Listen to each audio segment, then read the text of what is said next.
Pigboy Chapter 13.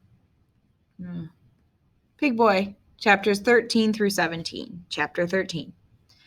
Nothing happened for a couple of seconds. I guess people were waiting to make sure the guy was gone. Then everyone ran over to help, or more like to be helped. Kids were crying and going, "What are we going to do, Miss Creaser? What are we going to do?"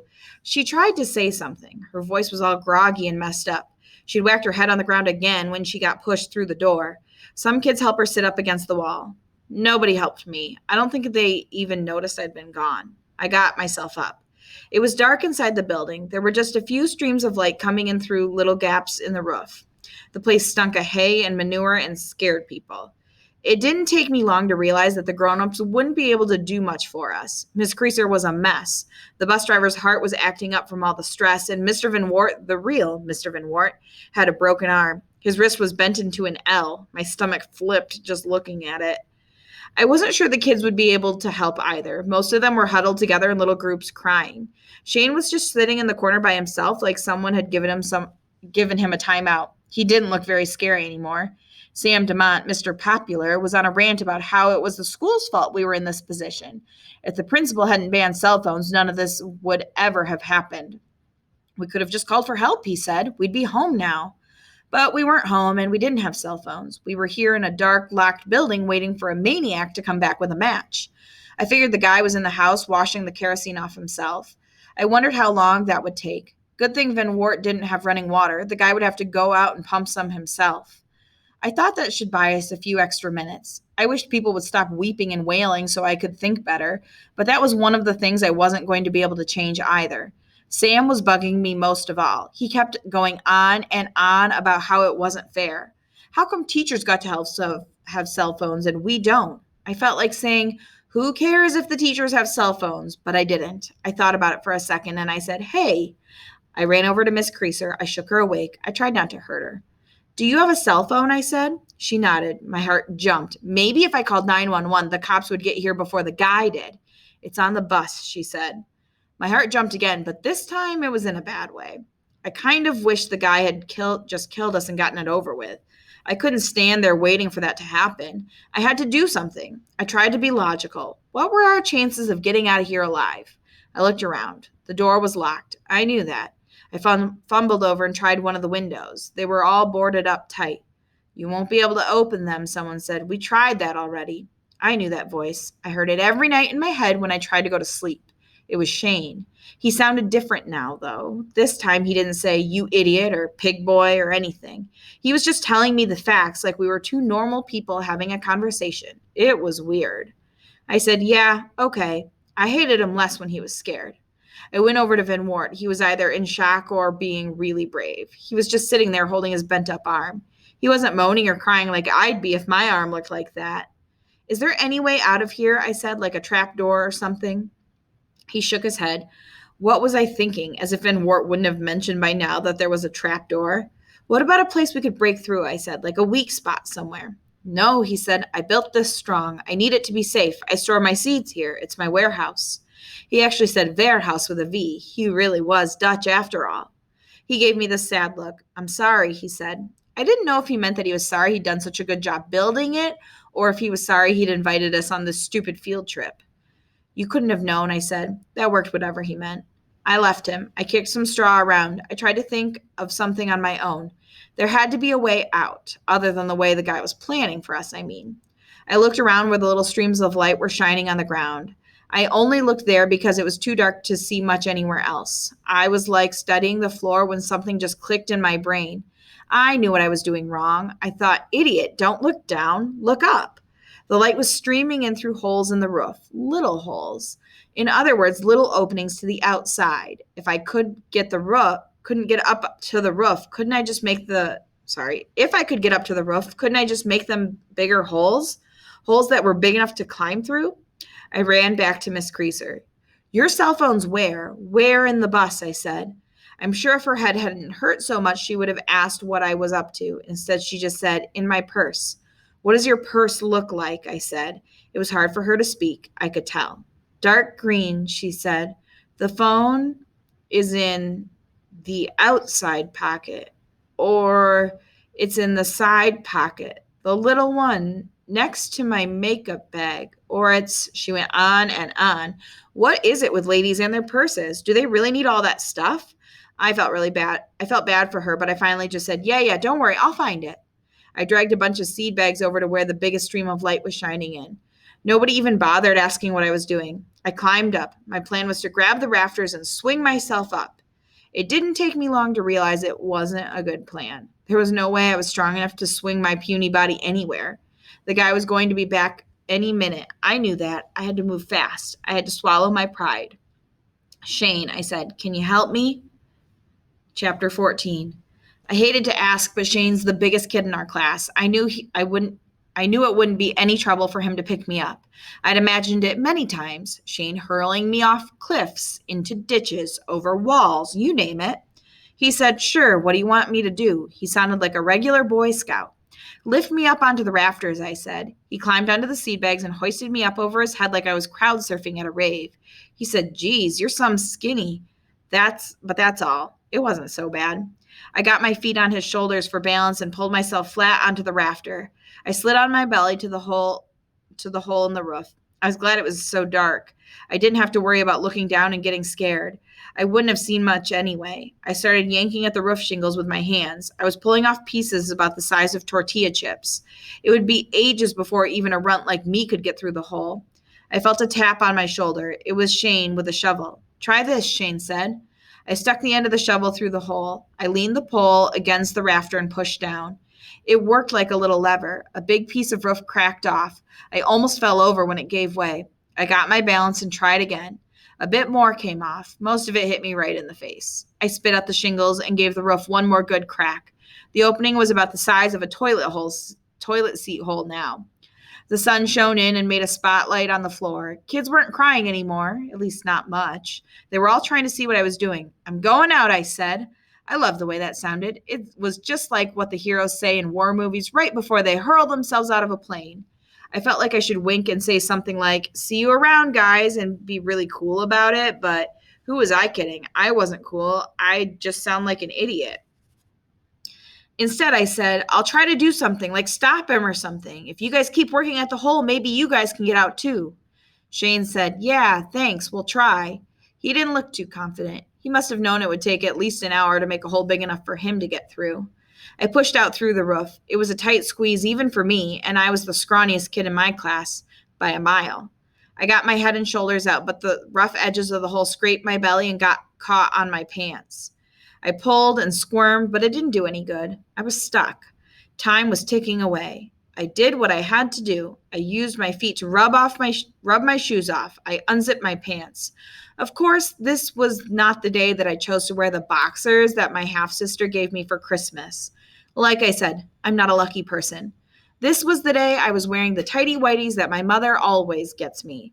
The pair I had on was about 5 years old and practically see-through. I didn't really care. I just whipped off my jeans and pushed myself through the hole. I can just imagine what Shane thought when they landed on the floor. I was already falling before it dawned on me that it was a long way to the ground. Chapter 15. There was a cart full of hay right below me. My mother would say, see, you are a lucky person. She'd totally ignore the fact that a crazy guy was trying to kill me. I clipped my head on the rails when I landed, but I was okay. I found my glasses and scrambled to my feet. I was a little cold in just my underpants, but I didn't have to worry. I heated up pretty fast. My plan was to get the cell phone, call 911 again, then somehow stop the guy before he set fire to the building. How? I hadn't worked that out yet. I landed at the back of the building. I sneaked around to the front. I checked to make sure the coast was clear, then I ran to the bus. I yanked open the door. Stuff was all over the place. How was I ever going to find Miss Creaser's purse? I kicked things out of my way. A blue purse, a brown one, a green one. There it is. I started rooting around through the front pocket like she said. No cell phone. I dumped some junk out. Which side pocket did she mean? The purse was covered in them. I was scared and I was mad again. I didn't need another problem right now. The kitchen door slammed. The guy came out. He was clean and dressed in new clothes. He barely looked psycho. He looked like a farmer going on a date. He must have managed to get the kerosene off. There was nothing to stop him now. I didn't have time to find the cell phone. I was just going to have to go. I grabbed the purse and threw the strap over my shoulder. I'd look for the cell phone later. Right now, I needed a weapon. I did a fast scan of the bus. Was I crazy? There wouldn't be any weapons here, like a teacher was going to let us bring weapons on a field trip. No way. I'd have to find something in the barnyard. No, I wouldn't have time for that either. The guy was almost at the log house. I had to stop him. I had to stop him any way I could. I ran out of the bus. Yoo-hoo, I said. Yoo-hoo, over here. He turned and saw me. You, he screamed. Boy, if looks could kill. The guy clearly wasn't thinking straight. He's got 29 kids locked up in a building. He's standing right beside it with the kerosene and a box of matches. You'd think he'd just light the place on fire? Well, he could. No. Instead, he drops the matches and takes off after the one kid who's not locked up, me. It was really bugging him now, I could tell. He was wild. It wasn't just that I'd managed to get out. It was something more than that. He was running with his shoulders hunched up and his bottom lip pushed out and this look of pure hate on his face. He started screaming at me. At first, I couldn't understand him. I was halfway around the side of the barn before I realized what he was saying. He kept going, "Where are your pants?" It was like that was all he could think about. If I hadn't been running so hard, if I hadn't been so totally scared out of my mind, I probably would have laughed. He was mad at me for being outside in my underwear. Who knows what he thought about the purse? It's like I'd insulted him or something, like I was making fun of him. I think that's what really got him. Here he was trying to be serious. I mean, what's more serious than setting a house full of kids on fire? And I was goofing around in my underwear.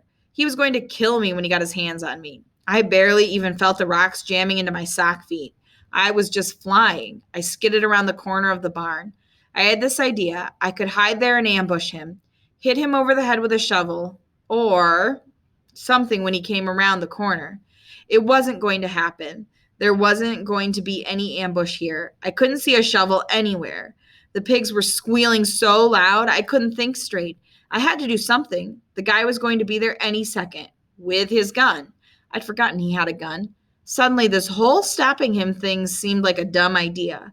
Why didn't I just stay in the bus while I had the chance? I had to do something fast. I opened the pig pen and jumped in. Mud and manure and whatever else it was splashed up to my neck and splattered all over my glasses. I drove to the back. I lay down flat. The pigs all crowded around me, sniffing and snorting. They were fascinated. I hoped they'd stay fascinated until he was gone. The guy came tearing around the corner. He stopped. He looked around. "I know you're here somewhere," he said. He had that jokey tone in his voice again. He started creeping toward the pig pen. I grabbed the only weapon I had, manure. I jumped up from behind this big porker and winged a handful right at him. It was gross. I got him right in the face. It must have come as a shock. He dropped his gun. I couldn't let him find it. I just kept chucking stuff at him. He was cursing and swearing. He put his arms up trying to cover his face. I was creaming him. Terror really gives you a lot of energy. It also apparently gets pigs all wound up. They were squealing and shrieking and crawling all over each other like they were at a rock concert. I was screaming too. I hope I was screaming like a warrior charging into battle, but I know I wasn't. I was just screaming like a terrified kid. I was screeching and throwing as fast and hard as I could. I must have looked nuts. I don't really know what happened next. I guess the guy just couldn't stand it anymore. He suddenly growled and then just lunged at me. There was one thing he hadn't counted on. To tell you the truth, I hadn't counted on it either. I don't know if it was because they liked me or if they were afraid of him, or if they just noticed that the gate was open and decided to go out while the going was good. Who knows? But when the guy lunged at me, the hogs lunged right back at him. There was this giant squeal and they charged. One little piglet got him just below the knees. The guy's feet went flying out from under him. He went, "Ah!" His head hit the ground. There was this big splat of manure and then nothing else. The guy was out cold. Chapter 16. I grabbed the gun. I put it in Miss Creaser's purse. I left this big porker practically sitting on the guy. I ran over to the log house. I banged on the door. I screamed, "Don't worry. It's okay. I'll be back." I took the rope the guy used to tie me up. I ran back to the pig pen. I rolled the guy over and tied his hands behind his back. I sat him up and tied him to the fence. I used about 30 knots. He wasn't going anywhere. He moaned and opened his eyes. He started swearing at me like you wouldn't believe. I ran. I was still scared of him, even tied up. I couldn't handle him screaming like that. I really didn't want to hear what he was going to do with me as soon as he got free. I went to the bus. I got my duct tape. I went back and taped the guy's mouth shut. After that, he didn't freak me out so much. I knew that the duct tape would have come in handy sooner or later. I was in front of the barn, rooting around through Miss Creaser's purse looking for her cell phone when I heard this loud noise. Sirens. Lots of sirens. The police were here. I told them what had happened. They got the kids out. They arrested the guy. We were halfway home before I realized I should probably put some pants on. Chapter 17. That 911 operator had figured everything out. She heard me say Van Wart, found the address, and sent the cops.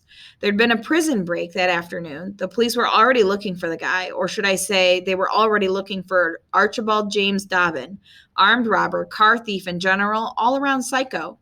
He's also, thanks to our little field trip, a lifer. He's never getting out of prison again. His friend, Kyle Jason Fisk, is in trouble too. He was the guy who hid the gun and the cell phone on the farm. He got 6 years for aiding and abetting a criminal. The judge also gave him a few extra years for coming up with the whole tragic accident idea. I managed to get my picture in the paper. The good part is that they made it sound like I was some big hero. The bad part is they used this stupid headline, Boy Goes Hog Wild. They also had to mention, of course, that I was wearing underpants and a lady's purse. I found it really embarrassing, but my mother loved it. She said I did the hogs proud. She bought me new glasses and a week's worth of boxer shorts. She threw my old briefs in the rag bag. Mr. Van Wart had to have his arm operated on, but it looks like it's going to work okay. He was really thankful for what I did. He gave my mother a whole bunch of pork sausages. They came from one of the pigs that lunged at the guy. That didn't seem fair to me, but they tasted okay. Mr. Benvey goes out on the weekends with a bunch of volunteers and helps keep the farm going. He's trying to arrange another field trip there for the spring. He thinks it will be good for us. Helps give us closure. I told him I'm allergic to hay. The bus driver retired. He and his wife moved to Florida. Miss Creaser had a concussion and she had to stay in the hospital for a couple of days. We all went to see her. She said she was going to quit teaching and go into something less dangerous, like working for the bomb squad, for instance. We all laughed. Shane doesn't bug me anymore. In fact, he even thanked me for what I did. He usually calls me Dan now. He sometimes forgets and calls me Pigboy, but he says it in a nice way. None of that means we're friends, of course. Why would we be? We don't have anything to build a friendship on. We lost the one and only thing we had in common. Ever since that stupid field trip, neither of us hates Dan Hogg.